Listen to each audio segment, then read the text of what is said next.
ജീവാമൃതം ശ്രീഭാഗവതാമൃതം ജീവാമൃതം ശ്രീവിഷ്ണു ഭഗവാന്റെ ചരിതാമൃതം വേദവ്യാസൻ മൊഴിഞ്ഞ വചനാമൃതം വേദവ്യാസൻ മൊഴിഞ്ഞ വചനാമൃതം ഭാഗവതാമൃതം ജീവാമൃതം ശ്രീഭാഗവതാമൃതം ജീവാമൃതം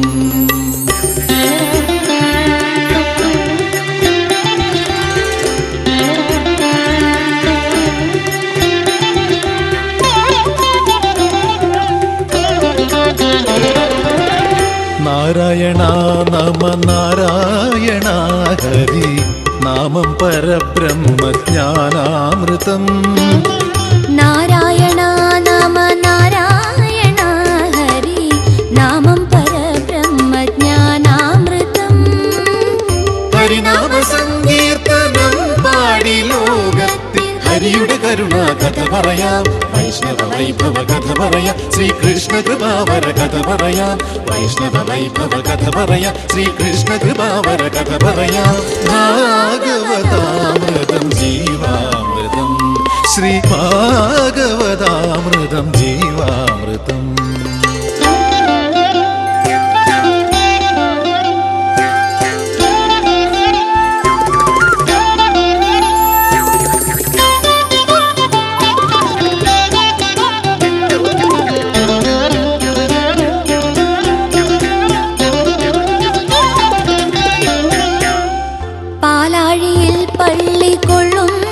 ഭഗവാന്റെ ലീലാവിലാസങ്ങളാണീ കഥ പാലാഴിയിൽ പള്ളി കൊള്ളുന്ന ഭഗവാന്റെ ലീലാവിലാസങ്ങളാണീ കഥ പാഞ്ചജന്യം മുഴക്കി ഗീതാമൃതം പൊഴിച്ച കൃഷ്ണ ഹരേ ജയ കൃഷ്ണ ഹരേ പങ്കജനാഭ മുകുന്ദ ഹരേ വൃന്ദാവന ഗോവിന്ദ ഹരേ പങ്കജനാഭ മുകുന്ദ ഹരേ വൃന്ദാവന ഗോവിന്ദ ഹരേ ഭാഗവതാമൃതം ജീവാമൃതം ശ്രീ ഭാഗവതാമൃതം ജീവാമൃതം ശ്രീ വിഷ്ണു ഭഗവാന്റെ ചരിതാമൃതം വേദവ്യാസൻ മൊഴിഞ്ഞ വചനാമൃതം ഭാഗവതാമൃതം ജീവാമൃതം വേദസാരാമൃതം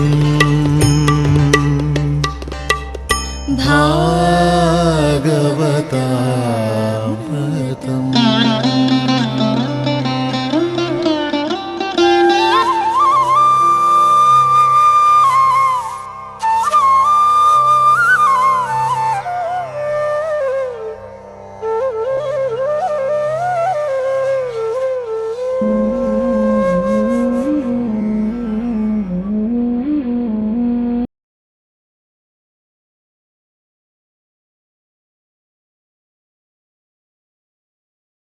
നാരായണ നാരായണ നാരായണ നാരായണ നാരായണ നാരായണ നാരായണ നാരായണ നാരായണ നാരായണ നാരായണ നാരായണ നാരായണ നാരായണ നാരായണ നാരായണ ഓം നമോ ഭഗവതേ വാസുദേവായ ഓം നമോ ഭഗവതേ വാസുദേവായ ഓം നമോ ഭഗവതേ വാസുദേവായ ഓം സദാശിവസമാരംഭം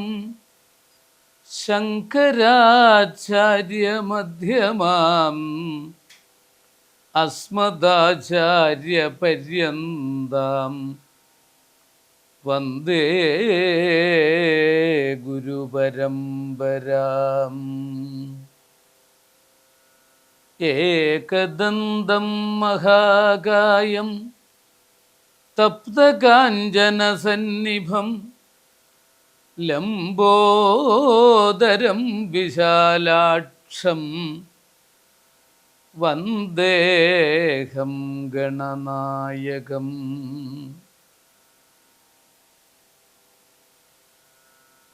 ആ നീലശ്ലക്ഷണകേശം ജ്വലിതമകരസത്കുണ്ടലം മന്ദഹാസസ്യന്താർദ്രം കൗസ്തുഭശ്രീപരിഗത വനമാലോരുഹാരാഭിരാമം ശ്രീവത്സാംഗം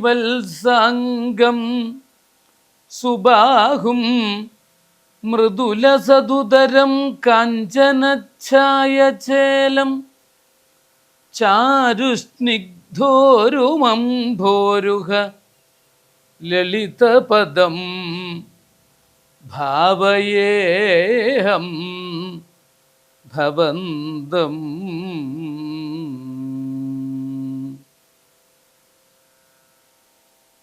കൃഷ്ണായ വാസുദേവായ ദേവകീ നന്ദനായ ച നന്ദഗോപകുമാരായ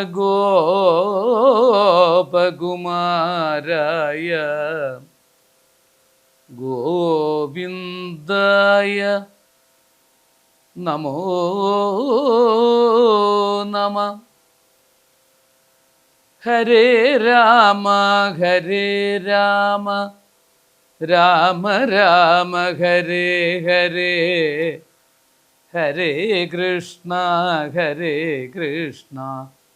കൃഷ്ണ കൃഷ്ണ ഹരേ ഹരേ ഹരേ രാമ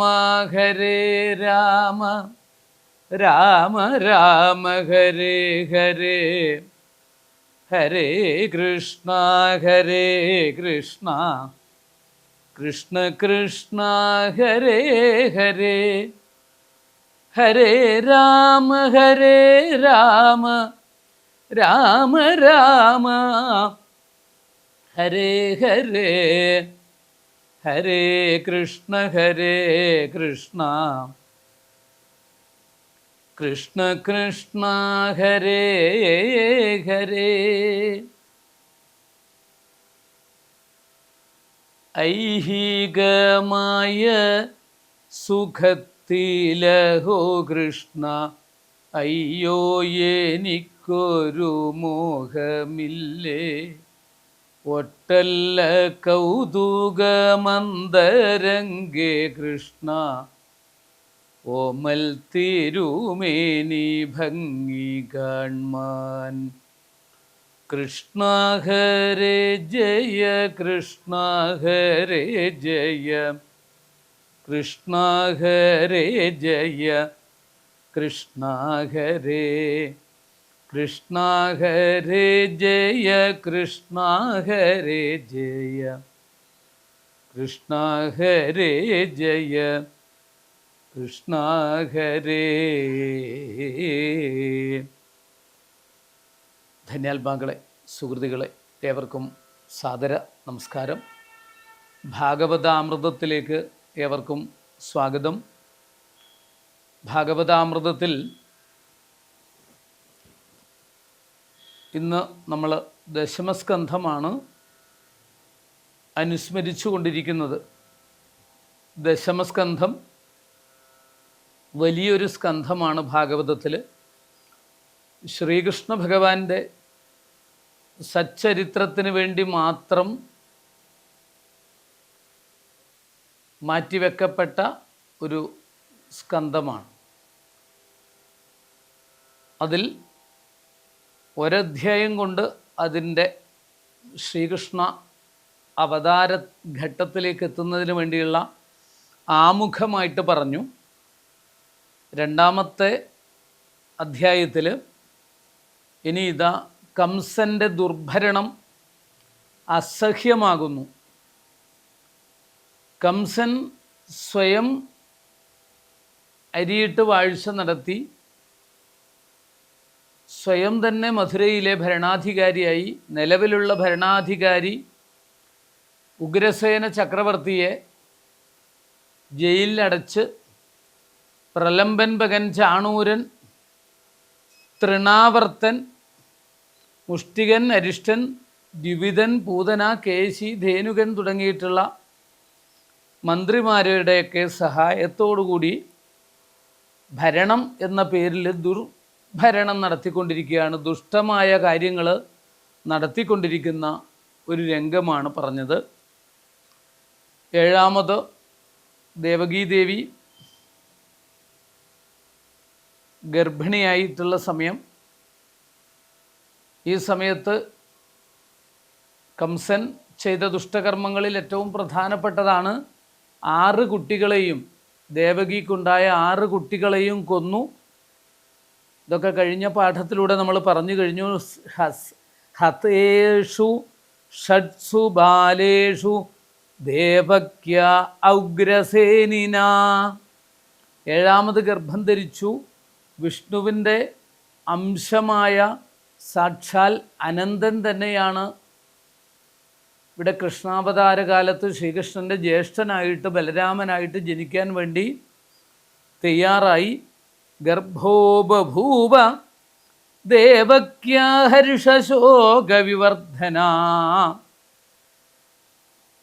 ഭഗവാനപി വിശ്വാത്മാ വിദിത്വാ കംസജം ഭയം യദൂനാം നിജനാഥാനാം യോഗമായാം സമാദിശൽ. 7ാമത്തെ ഗർഭം അങ്ങനെ പരിലസിച്ചു കൊണ്ടിരിക്കുന്നു. സാക്ഷാൽ ആദിശേഷൻ തന്നെ. പക്ഷേ അത് കാലം പാകപ്പെട്ട് പൂർത്തിയായി ഒരു കുട്ടി ജനിക്കുമ്പോഴേക്ക് ഇനിയും കാലം കഴിയും. കംസൻ്റെ ദുഷ്ടത കൊണ്ട് ജനങ്ങൾ പൊറുതിമുട്ടിയ അവസരത്തിൽ സാക്ഷാൽ പരിപൂർണ ബ്രഹ്മസ്വരൂപനായ ഭഗവാൻ തന്നെ, ഗോലോകനാഥനായ ഭഗവാൻ തന്നെ സാക്ഷാൽ ആദിപരാശക്തിയായ യോഗമായയായ ദേവിയോട് പറഞ്ഞു, ഗച്ഛദേവി വ്രജം ഭദ്രേ ഗോപഗോപി ഗോഭിരലങ്കൃതം രോഹിണീ വസുദേവസ്യ ഭാര്യാസ്തേ നന്ദഗോകുലേ അന്യാശ്ച കംസസംവിഘ്ന വിവരേഷു വസന്തിഹി. കംസനെ പേടിച്ചുകൊണ്ട് ആ നാട്ടിലുള്ള പല സ്ത്രീകളും പലയിടത്തും ഓടിപ്പോയിട്ടുണ്ടായിരുന്നു. കാരണം കംസൻ്റെ ദുഷ്ടകർമ്മങ്ങൾ വർദ്ധിച്ചു വന്നു. ദേവകിക്കുണ്ടായ കുട്ടികളെ മുഴുവൻ കംസൻ കൊന്നു. ഇതിലധികം ഒരു രാജാവ്, ഒരു ഭരണാധികാരി, അവിടുത്തെ ആ കൊട്ടാരത്തിൽ കംസൻ്റെ സ്വന്തം സഹോദരിയെപ്പോലെ സ്നേഹിച്ച് വളർത്തിക്കൊണ്ടുവരുന്ന ആ ദേവകിക്കുണ്ടായ കുട്ടികളെ മുഴുവൻ കൊന്നു എന്ന് പറഞ്ഞു കഴിഞ്ഞാൽ കംസൻ്റെ ദുഷ്ടകർമ്മങ്ങൾ വർദ്ധിച്ചു. ദേവകിയെ ജയിലിൽ അടച്ചതോടുകൂടി എല്ലാവർക്കും പേടിയായി. അങ്ങനെയാണ് വസുദേവരുടെ തന്നെ മറ്റൊരു ഭാര്യ ഉണ്ടായിരുന്നു, ശൂരസേനത്തായിരുന്നു താമസിച്ചു കൊണ്ടിരുന്നത്. അവരും പേടിച്ചു പോയി. അങ്ങനെ പേടിച്ചിട്ട് മറ്റൊരു സഹോദരനായ, ഒരു അകന്ന ബന്ധത്തിലുള്ള സഹോദരനാണ് നന്ദവ്രജത്തിൽ താമസിക്കുന്ന നന്ദഗോപര്. ആ നന്ദഗോപരുടെ ഭവനത്തിൽ പോയിട്ട് അഭയം പ്രാപിച്ച് താമസിക്കുകയാണ് വസുദേവരുടെ മറ്റൊരു ഭാര്യയായ രോഹിണി. ഇതൊക്കെയാണ് ഇവിടെ പറഞ്ഞു തന്നത്. ആ രോഹിണി വസുദേവസ്യ ഭാര്യ ആസ്തേ നന്ദഗോകുലെ. വസുദേവൻ്റെ ഭാര്യയായ രോഹിണി നന്ദഗോകുലത്തിൽ ഇപ്പോഴും താമസിക്കുന്നുണ്ട്. ഗച്ഛദേവി വ്രജം ഭദ്രേ ഗോപഗോഭിരലങ്കൃതം. ദേവി പെട്ടെന്ന് തന്നെ യോഗമായ ദേവിയോട് പറഞ്ഞു, പെട്ടെന്ന് തന്നെ ഭൂമിയിലേക്ക്, വ്രജഭൂമിയിലേക്ക് പോയിക്കോളൂ. അവിടെ കംസൻ്റെ കാരാഗ്രഹത്തിലുള്ള ദേവകിയിലെ 7ാമത്തെ ഗർഭത്തെ ആരും അറിയാതെ വളരെ രഹസ്യമായിട്ട് വസുദേവരുടെ ഭാര്യയായ രോഹിണി നന്ദഭവനത്തിൽ താമസിക്കുന്നുണ്ട്. ആ രോഹിണിയിലേക്ക് മാറ്റണം. അന്യാശ്ച കംസസംവിഘ്ന വിവരേഷു വസന്തിഹി. അങ്ങനെ നിർദ്ദേശങ്ങളൊക്കെ കൊടുത്തു. അങ്ങനെ ആയാൽ ആ ദേവകിയുടെ ജഠരത്തിൽ, ഗർഭത്തിൽ വേഗം തന്നെ 8ാമത്തെ പുത്രനായിട്ട് ജനിക്കുന്ന പരിപൂർണ ബ്രഹ്മം തന്നെ ജനിക്കാൻ അവിടെ ഗർഭത്തിലേക്ക് തയ്യാറാകും. അതുകൊണ്ട് ഈ സാക്ഷാൽ ആദിശേഷൻ്റെ തന്നെ അംശമാകുന്ന ജ്യേഷ്ഠനായിട്ട് ജനിക്കേണ്ടുന്ന ഈ കുട്ടിയെ ഗർഭത്തെ മാറ്റണമെന്ന് പറയുന്നു. വെറുതെ പറയുന്നതല്ല. പിന്നെ ഒരു കാര്യം കൂടി ചെയ്യണം. അഥാഹമംശഭാഗേന ദേവക്യാഹ പുത്രതാം ശുഭേ പ്രാപ്സ്യാമി ത്വം യശോദായാം നന്ദപത്ന്യാം ഭവിഷ്യസി. അർച്ചിഷ്യന്തി മനുഷ്യാസ്ത്വം സർവകാമവരേശ്വരീം ധൂപോപഹാരബലിഭി സർവകാമവരപ്രദാം. ഇവിടെ പറയുന്നു, സർവ ആഗ്രഹങ്ങളും എല്ലാ തരത്തിലുള്ള ആഗ്രഹങ്ങളും സാധിപ്പിക്കുന്ന തരത്തിൽ സാക്ഷാൽ ജഗത്തിൻ്റെ മുഴുവൻ നാഥയായിട്ട്, അംബികയായിട്ട്, അമ്മയായിട്ട് ദേവി ആ യശോദാഗർഭത്തിൽ ജനിക്കാനിടവരും. അങ്ങനെ ഭഗവത് കാര്യങ്ങളൊക്കെ നിറവേറ്റുന്നതിന് വേണ്ടിയിട്ടും ജനങ്ങളുടെ എന്തെങ്കിലും ആഗ്രഹങ്ങളുണ്ടെങ്കിൽ ആ ആഗ്രഹങ്ങളൊക്കെ സഫലീകരിക്കുന്നതിന് വേണ്ടിയിട്ടും ദേവിയെ ജനങ്ങൾ മുഴുവനും പൂജിക്കും. നാമധേയാനി കുർവന്തി സ്ഥാനാനി ജനരാഭുവി. അനേകമനേകം പേരുകളിൽ അനേകമനേകം സ്ഥാനങ്ങൾ കൊടുത്തുകൊണ്ട് ദേവിയെ ഭാവിയിൽ ഭൂമിയിലൊക്കെ പൂജിക്കും. മനുഷ്യന്മാർ അർച്ചന ചെയ്യും. അർച്ചിഷ്യന്തി മനുഷ്യാസ്ത്വം സർവകാമവരേശ്വരീം ധൂപോപഹാരബലിഭി സർവകാമവരപ്രദാം. സർവകാമവരേശ്വരിയും വരദായിനിയുമായ ഭവതിയെ ജനങ്ങൾ നാനോപായനങ്ങൾ കൊണ്ട് പൂജിക്കും. പല പല പേരുകളിൽ ദേവിയെ പൂജിക്കും. ദുർഗാ, ഭദ്രകാളി, വിജയ, വൈഷ്ണവി, കുമുദ, ചണ്ഡിക, കൃഷ്ണ, മാധവി, കന്യകേതിജ, മായാ, നാരായണീശാനി, ശാരദേത്യംബികേതിജ. മായാ, നാരായണി, ഈശാനി, ശാരദ, അംബിക തുടങ്ങി അനേകം പേരുകളിൽ ദേവിയെ ഭൂമിയിൽ ജനങ്ങളൊക്കെ പൂജിച്ചു കൊണ്ടിരിക്കും ദേവി. അതുകൊണ്ട് ദേവി എന്തു ചെയ്യണം? ചുരുക്കി പറയുന്നു, നന്ദഭവനത്തിൽ ആ നന്ദഗോപരുടെ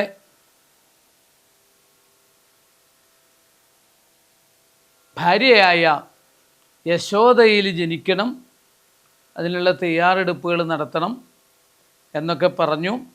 ഇപ്പം രണ്ട് കാര്യമാണ് ഈ ദുർഗാദേവിയായ ഭഗവതിയോട് സാക്ഷാൽ പുരുഷോത്തമനായ ഭഗവാൻ നിർദ്ദേശിച്ചത്. ഒന്ന്, ഏറ്റവും പ്രധാനപ്പെട്ട കാര്യം, ഈ ദേവകിയിലെ 7ാമത്തെ ഗർഭത്തെ വസുദേവരുടെ തന്നെ മറ്റൊരു ഭാര്യയായ രോഹിണിയിലേക്ക് മാറ്റണം. മറ്റൊന്ന്, ദേവി ആദിപരാശക്തിയായിട്ട് ആ നന്ദഗോപരുടെ പത്നിയായ യശോദയിൽ ജനിക്കണം. ജനങ്ങളൊക്കെ ദേവിയെ പൂജിക്കും. പത്മനാഭ സഹോദരി ദേവകാര്യ സമുദ്യത എന്ന് പറഞ്ഞ് പൂജിക്കുന്ന ആ ദേവിയാണ്. സകുങ്കുമ വിലേപനാം അളികചുംബികസ്തൂരികാം സമന്ദഹസിദേക്ഷണാം സശരജാപപാശങ്കുശാം അശേഷജനമോഹിനീം അരുണമാല്യഭൂഷാംബരാം ജപാകുസുമഭാസുരം ജപവിധൗ സ്മരേദംബിക. അങ്ങനെ അംബികേതിച്ച, അങ്ങനെയാണ് പേരുള്ളത്.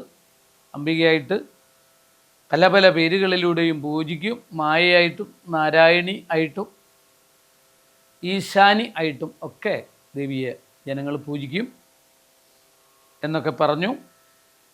അങ്ങനെ സാക്ഷാൽ ജഗദംബിക വളരെ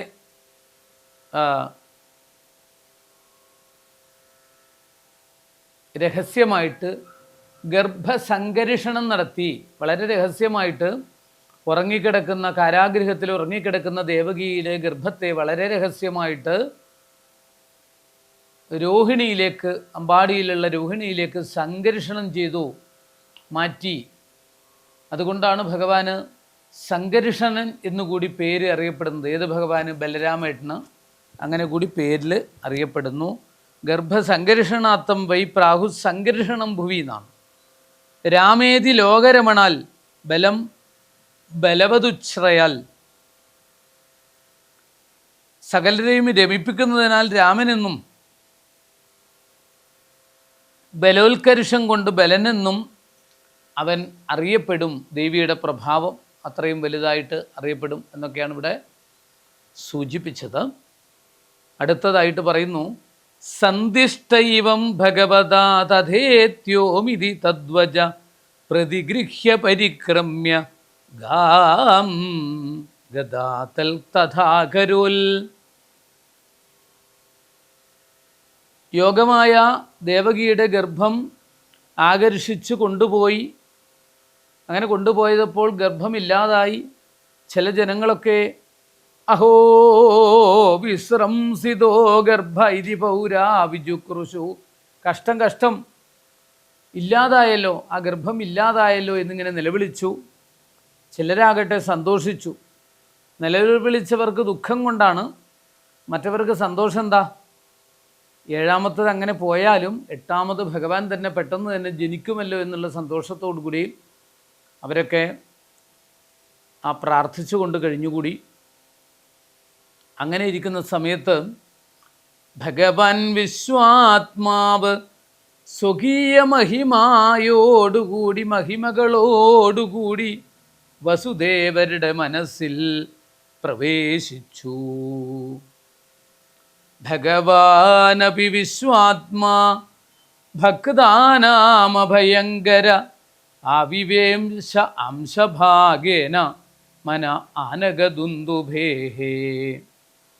ഇനി ദേവകീദേവി എട്ടാമത്തെ ഗർഭമായിട്ട് ഭഗവാനെ വഹിക്കുന്നത് സാധാരണ പോലെ ഭൗതിക ലോകത്തിൽ നടക്കുന്നത് പോലെ അല്ലെങ്കിൽ പ്രാകൃതമായ രീതിയിലല്ല എന്ന് പറഞ്ഞു തരികയാണ്. വസുദേവൻ്റെ മനസ്സിലാണ് ഈ പരിപൂർണ ബ്രഹ്മസ്വരൂപനായിട്ട് ഭഗവാൻ അവതരിക്കുന്നത്. ആദ്യം മനസ്സിൽ, വസുദേവരുടെ മനസ്സിലാണ്. അതിന് ചെറിയ കാരണങ്ങളൊക്കെ ഉണ്ടായി. ഒരു ദിവസം ഈ ജയിലറയുന്ന ആഴ്ചയിൽ ഒരു ദിവസമൊക്കെ തൊട്ട് താഴെയുള്ള കാളിന്തി, താഴെ ഭാഗത്താണ് കാളിന്തി, ഇത് കുറച്ച് ഉയർന്ന സ്ഥലമാണ്. ഒരു കുന്നിൻ്റെ മുകളിലാണ് കംസൻ്റെ കൊട്ടാരമൊക്കെ ഉള്ളത്. താഴെ കാളിന്തിയൊക്കെ ആയതുകൊണ്ട് അവിടെ സുരക്ഷിതമായിട്ടുള്ള സ്ഥലത്താണ് ഇത്തരം സ്ഥാപിക്കുക. അപ്പോൾ ഒരു കുന്ന് പോലുള്ള സ്ഥലമാണ്. അതിൽ താഴ്ന്ന ഒരു ജയിലാണ് ഉണ്ടാക്കിയതെങ്കിലും അതിൽ നിന്നും കുറേ കൂടി താഴ്ന്ന് ഇറങ്ങി പോയാലാണ് കാളിന്തിയുടെ തീരത്തേക്ക് എത്തുക. അങ്ങനെയുള്ള ആ കാളിന്തിയിലേക്ക് ചെങ്ങലയോടുകൂടി അഴിച്ചു കൊണ്ടുപോകും കാവൽക്കാർ വസുദേവരെ. കംസ നിർദ്ദേശമാണ്, പാലിച്ചേ പറ്റുള്ളൂ. അങ്ങനെ കുളിപ്പിച്ച് കൊണ്ടുവന്ന് ചങ്ങലക്ക് വീണ്ടും പൂട്ടിയിടും. അങ്ങനെ ഒരു ദിവസം രാവിലത്തെ സമയത്താണ് ഇദ്ദേഹം കുളിക്കാനായിട്ട് പോവുക. കൂട്ടിക്കൊണ്ടുപോയ സമയത്ത് അവിടെ സൂര്യൻ ഇങ്ങനെ ഉദിച്ചുയരുന്ന സൂര്യനെ കണ്ടു. സൂര്യനാരായണ മൂർത്തിയാണ്. വെള്ളമൊക്കെ കയ്യിലെടുത്ത് ഓം ഭൂർഭുവസ്വ തത്സവിതുർവരേണ്യം ഭർഗോ ദേവസ്യ ധീമഹി ധിയോ യോ നഃ പ്രചോദയാൽ. അങ്ങനെ ഗംഭീരമായിട്ടുള്ള ഗായത്രി മന്ത്രം ജപിച്ചുകൊണ്ട് സൂര്യന് അർഘ്യമൊക്കെ കൊടുത്തു. എന്നും ചെയ്യുന്നതാണ് സന്ധ്യാവന്ദനം ചടങ്ങുകളൊക്കെ ഉണ്ട്, രാവിലെയും വൈകുന്നേരം. അങ്ങനെ ആ ചടങ്ങുകളൊക്കെ കഴിഞ്ഞപ്പോൾ ആ സൂര്യനാരായണ മൂർത്തിയുടെ പ്രകാശം അടുത്തടുത്ത് വരുന്നതായിട്ടൊരു തോന്നൽ ഇങ്ങനെ തോന്നി. ഇദ്ദേഹം ഇങ്ങനെ വിചാരിച്ചു, ഇതെന്താ ഇതിങ്ങനെ അടുത്തേക്ക് വരുന്നത്. പെട്ടെന്ന് തൻ്റെ ഉള്ളിലേക്ക് ആ ദിവ്യപ്രകാശം ലയിച്ചതുപോലെ ഒരു തോന്നൽ തോന്നി. പിന്നെ ഒന്നും ബോധമില്ല. ബോധം നഷ്ടപ്പെട്ട് വെള്ളത്തിലേക്ക് വീണപ്പോൾ കാവൽക്കാരൊക്കെ കൂടി താങ്ങിയെടുത്ത് ജയിലറയിൽ തന്നെ കൊണ്ടുവന്ന് ചെങ്ങലൊക്കെ പൂട്ടിക്കെട്ടി. അവിടെ നിന്ന് ഉണർന്നപ്പോഴാണ് മനസ്സിൽ എന്തെന്നില്ലാത്തൊരു തെളിച്ചം. ആ സൂര്യനാരായണമൂർത്തി പരിപൂർണ ബ്രഹ്മം തന്നെ ഉള്ളിലേക്ക് ആവേശിച്ചു. ആ ബോധത്തിലേക്ക് എത്തിയപ്പോൾ ആ സൂര്യനാരായണമൂർത്തി ഇപ്പോഴെങ്ങനെയാണുള്ളത്? ആ ശംഖുചക്ര ഗദാപദ്മങ്ങളോടുകൂടി അനേകായിരം സൂര്യനെ വെല്ലുന്ന പ്രകാശം പരത്തുന്ന കിരീടത്തോടുകൂടി, കനകകുണ്ടലങ്ങളോടുകൂടി, കാൽവളയോടുകൂടി, കൈവളയോടുകൂടി, തോൾവളകളോടുകൂടി, പൊന്നരഞ്ഞാണത്തോടുകൂടി, പീതാംബര പട്ടുടുത്ത് വനമാലയോടുകൂടി, കൗസ്തുഭരത്നത്തോടുകൂടി, ശ്രീവത്സം എന്ന അടയാളത്തോടുകൂടി, ഗോപിക്കുറിയോടുകൂടി, അതിസുന്ദരമായ മന്ദഹാസത്തോടുകൂടി പുഞ്ചിരിച്ചു കൊണ്ടിരിക്കുന്ന ആ ഭഗവത് സ്വരൂപത്തെ വസുദേവർ തൻ്റെ മനസ്സിൽ നിറഞ്ഞു കണ്ടു. നാരായണീയത്തിൽ മേൽപ്പത്തൂർ ഭട്ടതിരിപ്പാട് ഗുരുവായൂർ അപ്പനെ കണ്ടുകൊണ്ട് രണ്ടാം ദിവസം രണ്ടാമത്തെ ദശകത്തിലൂടെ പ്രാർത്ഥിക്കുന്ന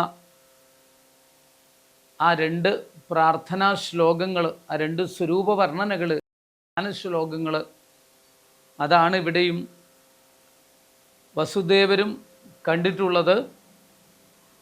ആ വസുദേവരുടെ മനസ്സിൽ ആവേശിച്ചു ആ ദിവ്യ ചൈതന്യം. അങ്ങനെ മനസ്സ് നിറഞ്ഞു കണ്ടു, ആ സ്വരൂപത്തെ കണ്ടു. ഇനി അടുത്ത നാളിൽ അടുത്ത ഭാഗത്തിലൂടെ വസുദേവരുടെ മനസ്സിൽ എന്ത് രൂപമാണ് കണ്ടത്, ആ കണ്ട സ്വരൂപത്തിൻ്റെ വർണ്ണന എങ്ങനെയായിരുന്നു, അതെങ്ങനെയാണ് ദേവകിയിലേക്ക് എത്തിയത്, എങ്ങനെയാണ് ദേവകീ ദേവി പരിപൂർണ ബ്രഹ്മമാകുന്ന ശ്രീകൃഷ്ണനെ ഗർഭത്തിലേക്ക് ധരിക്കാൻ ഇടവന്നത് തുടങ്ങിയിട്ടുള്ള ഭാഗങ്ങളാണ് അടുത്ത സുദിനം വർണ്ണിക്കുന്നത്. സ്വസ്തി പ്രജാഭ്യ പരിപാലയന്താം ന്യായേണ മാർഗേണ മഹിം മഹീശാഃ ഗോബ്രാഹ്മണേഭ്യഃ ശുഭമസ്തു നിത്യം ലോകാ സമസ്താ സുഖിനോ ഭവന്തു. യോഗീന്ദ്രാണം ത്വദംഗേഷ്വധികസുമധുരം മുക്തിഭാജാം നിവാസോ ഭക്താനാം കാമവർഷദ്യുതരുഗസലയം നാഥതേ പാദമൂലം. നിത്യം ചിത്തസ്ഥിതം മേ പവനപുരപദേ കൃഷ്ണ കാരുണ്യസിന്ധോ കൃത്വാ നിശേഷതാപാൻ പ്രതിശതു പരമാനന്ദ സന്തോഹലക്ഷ്മീം. കായേന വാചാ മനസേന്ദ്രിയൈർവാ ബുദ്ധ്യാത്മനാ വാ പ്രകൃതേ സ്വഭാവാൽ കരോമി യദ്യൽ സകലം പരസ്മൈ നാരായണായേതി സമർപ്പയാമി. ഹരേ രാമ ഹരേ രാമ രാമ രാമ ഹരേ ഹരേ ഹരേ കൃഷ്ണ കൃഷ്ണ കൃഷ്ണ ഹരേ ഹരേ ഹരേ രാമ രാമ രാമ രാമ ഹരേ ഹരേ ഹരേ കൃഷ്ണ കൃഷ്ണ കൃഷ്ണ ഹരേ ഹരേ ഹരേ രാമ രാമ രാമ രാമ ഹരേ ഹരേ ഹരേ കൃഷ്ണ കൃഷ്ണ കൃഷ്ണ ഹരേ ഹരേ. നമസ്കാരം. ശ്രീഭാഗവതാമൃതം ജീവാമൃതം ശ്രീ വിഷ്ണു ഭഗവാന്റെ ചരിതാമൃതം വേദവ്യാസൻ മൊഴിഞ്ഞ വചനാമൃതം ഭാഗവതാമൃതം ജീവാമൃതം വേദസാരാമൃതം